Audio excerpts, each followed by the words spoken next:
Today, I will tell you two stories about কুবেরজি।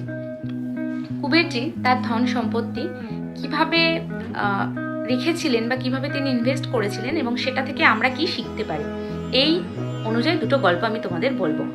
The first one is যে কুবেরজিকে মা পার্বতী অভিশাপ দিয়েছিলেন এবং যার ফলে তার একটা চোখ কিন্তু নষ্ট হয়ে গিয়েছিল। সো যখন তার একটা চোখ নষ্ট হয়ে গেল, তিনি অনেক চেষ্টা করেছিলেন সেটা রিপ্লেসমেন্টে আরেকটা চোখ লাগাবার, কিন্তু সেটা সম্ভব হয়নি, তিনি বিফল হয়েছিলেন। তার ফলে তিনি একটা সোনার চোখ লাগিয়ে রেখেছিলেন। তো এটা থেকে আমরা এটা বুঝতে পারি যে money can not buy everything, right? The second one is কুবেরজির ধন সম্পত্তির প্রচুর নেশা ছিল।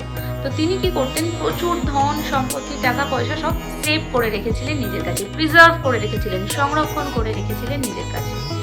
এবং আলটিমেট কি হলো, তার ভাই রাবণ এসে তার সমস্ত ধন সম্পত্তি তার থেকে নিয়ে চলে গেল।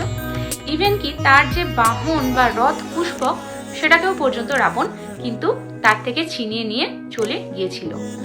তাই এই স্টোরিটা থেকে আমরা এটা শিখতে পারি যে আমরা কিন্তু আমাদের টাকা পয়সা ধন সম্পত্তি ঠিকঠাকভাবে প্রপার ওয়েতে কিন্তু আমাদের ইনভেস্ট করা উচিত, বা এমন কোনো জায়গায় মানে আমাদের টাকা পয়সাকে ইনভেস্ট করা উচিত যেটা থেকে আমাদের টাকা পয়সাটা মাল্টিপ্লাই হতে পারে, রাইট? নইলে এরকমই অবস্থা হবে।